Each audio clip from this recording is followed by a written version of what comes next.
دین کے بندے آ گیا، سارے ان کو شرک کے اندر شرابور کرتے ہیں ایمان کی بات کہنے سے، ایسی چوری ہے ایسے بھاگتے ہیں یہ خالص دنیا کے لیے دنیا کو ان سوتے ہوئے جو مرنے والے ہیں جہنم کی آگ میں جھونکے جانے والے ہیں ان کو اور تھپکیاں دے کے سوچے رہو یہاں تک کہ تمہاری آنکھ پورے جہنم کے جو انصاف کرو اپنی جانوں کو تو بچاؤ، اپنے معصوموں کو جہنم کی آنکھ سے تو بچاؤ، پہلے ایمان درست کرو یہ جو اللہ پیدا ہے نور کا ہے، اللہ کی بات کا کوئی شریک ہے، پھر اللہ ہی عالم الغیب ہے، ہر جگہ سے ہر بات کو جانتا ہے، جن کے متعلق خیال ہے کہ ان کو پکارو علی ہو یا غوث ہو یا داتا اور دستگیر ہو وہ سنیں گے، یہ جھوٹ ہے، فریب ہے، شرک ہے، یہ علم شرک ہے، اللہ کے سامنے سجدہ ہے اور ان بتوں کے سامنے جو مسلمانوں کے بڑے بت ہیں، بڑے بابا جو کہلاتے ہیں ان کے سامنے جھکنا جو ہے یہ خالص بت پرستی اور شرک ہے۔ اللہ نے کہا ہے کوئی رحمت کروں میں تو میرے نام پر میں تو نیاز کروں، یہ میرا احسان ہے، میرا شکریہ ادا کروں، یہ میلادیں کرنے والے،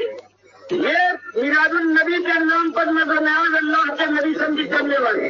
یہ جانوں دیگر چڑھانے والے اور ان کی میں درگاہ کرنے والے، یہ چوریوں والے، یہ حسن حسین کے شربت والے، یہ ساری نظمیات غیر اللہ کی، یہ شرک کرنے والے مشرک جن کا کھانا اور پینا ان پر یہ شرک کیا گیا ہے وہ ایسا حرام ہے کہ سور کے گوشت سے زیادہ نبی کا حرام ہے۔ آج امت میں مسلمان سمجھ کر کھا رہی ہے۔ مطلب انداز یہ ہوتا ہے ان مرنے والوں کو مرنے دو کہ جہنم میں ان کی آنکھ کھلے، بلکہ کام یہ تھا کہ اللہ کے نبی صدم صحابہ کی طرح سے پکارتے ہوئے گزرتے کہ اللہ حکم اللہ الہ الا هو رسول اللہ کہ تمہارا الہ ایک ہی الہ ہے، وہ انتہا رحمت کرنے والا ہے، اس کے علاوہ کوئی اور شریک نہیں، اس کے نیک بندے ہیں ان کے سر کا تاج بناؤ، وہ ایماندار تکنے والے تھے، اللہ کے سامنے کہتے تھے، اللہ کے دین کے لیے انہوں نے اپنے سر کی بازی کھیلی ہے، ان کو سر کا تاج بناؤ، ان کے راستے پر چلو، لیکن وہ مشکل کشا اور دستگیر اور داتا نہیں ہے، ان کے یہ نام میں گھر، یہ نام میں شرک ہے، اور سب سے معمولی بات سمجھتے ہیں کہ دعا کر رہے لہ کر گئے اللہ یہ نماز میں نے پڑھی ہے اس کو قبول کر اپنے نبی کے سکتے ہیں صلی اللہ علیہ وسلم کے سکتے ہیں، تو اللہ فرماتا ہے مشرکوں تم سے گندے نجس مشرک نہیں ہو بلکہ تم اللہ کی توہین کرنے والے بھی ذلیل ترین لوگ ہو، کیونکہ باری فرماتا ہے للہ الاسماء الحسنی فادعوہ بہا، اگر واسطہ اور وسیلہ کسی کا سچا ماننا ہے تو اللہ کے ذاتی نام بھی ہے، صفاتی نام بھی ہے، اللہ کی ذات کا اس کی صفات کا سچا مانو، رحمت چاہیے رحم الرحمین اپنی رحمت کے سچے میں فاضل کر، رزق چاہیے رزاق اپنی رزاقیت کے سچے میں میری آمدنی کو اور میرے بند رزق کو کھول دے، تمہاری یہ فرماتا ہے، اور آج یہ ان کے دیندار نماز پڑھانے کے بعد یہ ظالم امام حیثیت کرتا ہے کرواتا ہے اور کہتا ہے ہاتھ اٹھاؤ اور دعا کرو، یہ جو ہم نے نماز پڑھی ہے یہ پنجتن پاک کے سکتے نہیں، یہ علی رضی اللہ تعالیٰ عنہ کے سکتے نہیں، یہ محمد حسن کے سکتے نہیں، یہ سکھایا جا رہا ہے، اس کو سمجھتے ہیں بڑے محبت اور بڑی لجاجت کی یہ بات کہی ہے، اور یہ اتنا شدید شرک اور الہاد ہے کہ اللہ تعالیٰ کا غضب کرنا ہے۔ تو ایک طریقہ تو یہ تھا کہ آپ کے سامنے فضائل بیان کیے جاتے، کہا جاتا وہاں بڑی مصیبت برداشت کی ہے، بالکل پیاس آپ میں صحیح ہے، بس جنت آپ کے لیے دیکھ رہا ہے، تو شاید تعریف کی جاتی جہاں مولوی صاحب نے بہت اچھی بات کہی، اور اس کے بعد جب آنکھ کھلتی جہنم کے شعلوں میں تو لعنت بھیجتے مولوی صاحب کے اوپر، کم وقت نے دنیا میں ہم کو غافل رکھا، اور آج جو سامنے صحیح بات لا رہا ہے، پھر صحیح کی بات اپنی جانوں کو بچاؤ، اپنی اولادوں کو بچاؤ، اپنے پیاروں کو محفوظ کر لو، وہ آگ ہے کہ مالک فرماتا ہے تو انفسکم یا علی تم مارا،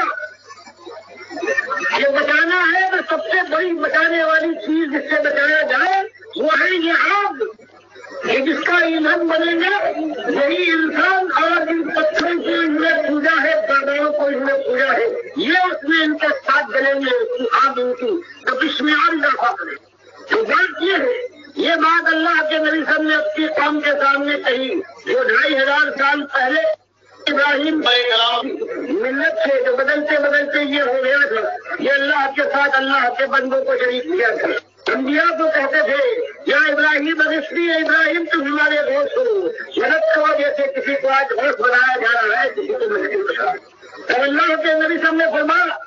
کہ اپنی جانوں پر رحم کرو، تمہارا ایک ہی مالک ہے۔ تو قرآن میں ابتدا میں کسی نے تھوکا ہے آپ کے منہ پر، کسی نے خاص طور پر آپ کے چہرے کو ناکدار کیا ہے، کسی نے گالیوں کی بوچھار کر دی ہے، کسی نے پتھراؤ کیا ہے، کسی نے لہولہان ڈالا ہے، لیکن آپ سے بات کہیں کہ تم دائیں ہاتھ پر سورج بائیں ہاتھ پر چاند لگ دو۔ بات ایک ہی ہے ایمان کی بات، یہی آزمائش ہے ایمان میں پورے اترے تو تمہاری آج دنیا کی جو پریشانی اور غم ہے، ساری تکلیفیں اور مصیبتیں اور دقتیں کبھی یاد نہ آئیں گی۔ اور اگر دنیا نے ہمیشہ تمہیں عیش کیا ہے جیسے آج کوشش کر رہے ہیں کہ ہم کو اختیار مل جائے، ہم کو اور دو، ایمان سے تعلق نہیں ہے، یعنی کے نعرے لگاؤ، جاہی کی دیکھ کہو، بابا کا مت سناؤ، ہم کو اور دے دو، ہم جہاں اقتدار میں آئے تو اس کے بعد پیٹ کی روٹی دیں گے، رہنے کے لیے چھت ادا کریں، تعلیم کے لیے یونیورسٹیاں اور کالج بنائیں۔ تمہاری منہ پر تالے لگے ہوئے ہیں، جو کسی اپنے لیڈر کے لیے زندہ باد کے نعرے نہیں لگا سکتے ہو، کسی کے خلاف زبان نہیں استعمال کر سکتے ہو، چاہے تمہیں حق ہو، تو ہم یہ کھلوا دیں گے، لیکن کوئی ظالم یہ نہیں کہتا کہ ہم تمہارے اس ملک کے اندر یہی نظام قائم کریں گے جس کے لیے مالک نے اپنے قرآن کے دستور میں فرمایا قرار بکا اللہ تعبد اللہ، کہ مالک نے فیصلہ کر دیا کہ اس کے بندے جب غالب آئیں گے تو ہر جگہ پر صرف اللہ کی توحید کا دور بڑا ہوگا اور شرک کا کہیں نام نہیں ہوگا۔ شرک کا نام نے ان کو وقت کون دے گا، یہ چادریں جیت سکتے ہیں، وہ جو قامت دین کے کام کرنے والے ہیں اس الیکشن سے پہلے جا کر بڑی ایمان کی چادر چڑھاتے ہیں اور کہتے ہیں کہ اگر مجھے تم نے کامیاب کروا دیا تو راول پنڈی سے یہاں تک کی جو سڑک ہے اس کو دورایا اتنا بڑا کر دوں گا کہ آسانی سے یہ مشرک اپنی چادریں چڑھانے کے لیے بابا کے چرن میں جا کر اپنا ماتھا ٹیک میں خطاب ثبوت میں یہ ظالم 9 بندے تھے، دنیا میں کھاڑ فساد برپا کرتے تھے اور صلاح نہیں کرتے تھے۔ بھائی 800 سال پہلے دیکھا ہے 9 بندوں کی جماعت سارے مل گئے تھے اس کے اندر، کہتے اسلام لائیں گے اور اس کے بعد پھر انہوں نے چڑھائے ہیں، اس کو داتا کہتے ہیں، اس کے اللہ کے نبی سن کر یہ الزام لگایا ہے کہ اپنی طرف سے انہوں نے سورہ احزاب بنائی ہے، اس کا دربار کہتے ہیں وہاں ان کے مفتی صاحب محمود سب سے بڑے ان کے لیڈر تھے، وہاں جا کر دستار بندی کرتے ہیں۔ تو جو شرک پہلے اس پر اختلاف تھا، ان سارے ظالموں نے 9 بندوں نے مل کر اس شرک کو اصلی ایمان بنا دیا، آج بھی وہی بنا دیا، پھر جان بدلا ہوا ہے، آج بھی وہی بات یہ اقتدار۔ دیکھیے کتنی سچی بات بیان کر رہے ہیں ڈاکٹر مسعود الدین عثمانی رحمۃ اللہ علیہ، سارے سیاسی فریب کاروں کا پوسٹ مارٹم کر رہے ہیں۔ اور اس وقت جب یہ 9 گنڈے اکٹھے ہوئے تھے مفتی محمود کی زیر قیادت اور کتاب کا نام لے کے کہ اللہ کے دین اور نظام مصطفیٰ لے کے آئیں گے، پھر 9 گنڈوں نے کیا کیا تھا، چادریں یہ چڑھاتے تھے اور سر میلے یہ کرتے تھے، شرک کے نعرے یہ لگاتے تھے، اور اس کے مقابلے میں جو دوسرا سیاسی لیڈر تھا وہ بھی سونے کے دروازے لگا کر ان مزاروں کی پوجا پاٹ میں لگا ہوا تھا۔ تو یہ سارے کے سارے شرک کے اندر ملوث ہو گئے، تو پھر دوبارہ آئے ہیں، ان کو نیا جال بھی لانے کی توفیق نہیں ملی۔ آج کل پھر یہ سیاست کا جو ان کا بازار ہے یہ گرم ہے، اور ایک طرف عمران خان صاحب وہ کہتے ہیں میں بنا دوں گا جناب، مدینہ کی ریاست بنا دوں گا، پھر مزار کے سامنے جا کے سجدے کرتے ہیں، امام زامن بنواتے ہیں، اور بازو کے اوپر یاری مدد کا پٹا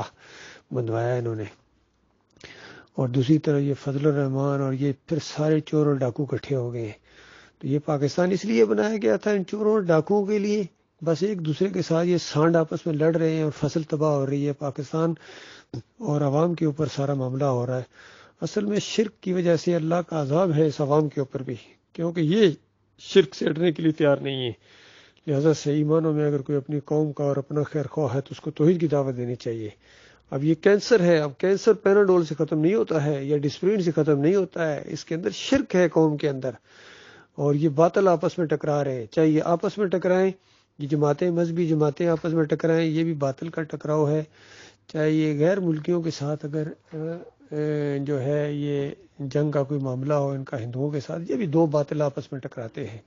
مورتی کی پوجا کرنے والے اور ادھر مزاروں کی پوجا کرنے والے، وہ مرتے ہیں وہ بھی جہنم کی آگ میں، یہ مرتے ہیں یہ بھی جہنم کی آگ میں۔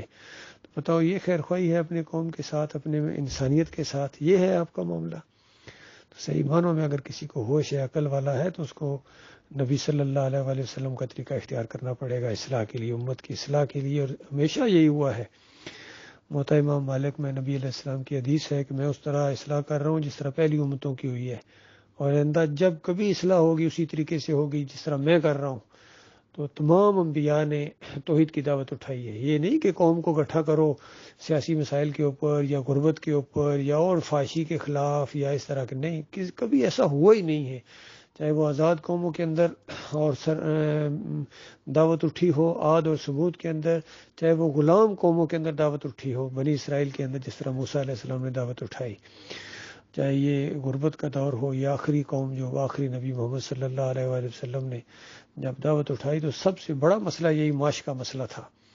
لیکن نبی علیہ السلام نے اللہ کی سنت کے مطابق، اللہ کے حکم کے مطابق، الہکم الہ واحد کی دعوت اٹھائی، تمہارا ایک معبود ہے اللہ کے بندو، اس نقطے کے اوپر گٹھے ہوگے، باقی اقتدار اور یہ دولت اور یہ سب کچھ تو ناک رگڑتی ہوئی آئے گی۔ اس لیے آج بھی یہی معاملہ ہے۔ میں اسی بات کے اوپر زور دیتا ہوں اپنے اس چینل کے اندر بھی، اور جہاں مجھے موقع ملتا ہے سب کو یہی کہتا ہوں کہ چند دنوں کا معاملہ، اللہ کے بندو، اس جمہوریت کے راستے کے اندر یا اس مسلک پرستوں کے راستے کے اندر، بریلویت کے اندر، دیوبندیت کے اندر، اہل حدیثیت کے اندر اگر تمہیں موت آ گئی، صوفیزم کے اندر، تو بتاؤ پھر ہمیشہ ہمیشہ کی آگ کے اندر تمہیں رہنا پڑے گا۔ بتاؤ کہاں گئی تمہاری وہ خیر خواہیاں اپنی قوم کے لیے، بڑے بڑے نعرے، روٹی کپڑے اور مکان کے اور نظام مصطفیٰ کے اور سب کچھ؟ یہ فریب کاری ہے۔ اللہ کے بندو اپنے آپ کو دھوکہ دے رہے ہو، اپنی قوم کو دھوکہ دے رہے ہو، اللہ کو دھوکہ دے رہے ہو۔ للہ توبہ کرو، معافی مانگو، واپس لوٹو اپنے ایمان خالص کے اوپر، تب تمہاری اللہ کے ہاں بھی عزت ہوگی، دنیا میں بھی تمہارا نام ہوگا، اور بالفرض اللہ کا نام تم لے کر اٹھو کہ مٹا دیے جاؤ، جس طرح اصحاب وہ جو خندقوں والے اور اس سے پہلے کتنے ایسے کئی دفعہ قومیں مٹا دی گئی ہیں، ایمانداروں کو مٹا دیا گیا ہے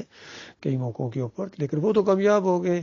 لیکن اگر ایمان عقیدے کی بات نہیں کرو گے، اسی دنیا کے لیے آپس میں لڑتے رہو گے، تو مرنا تو بہرحال ہے، تو مرنے کے ساتھ ہی وہ آگ لگے گی جو ہمیشہ ہمیشہ کے لیے نہ بچے گی۔ اللہ تعالیٰ اس خوفناک انجام سے اپنی پناہ میں رکھے۔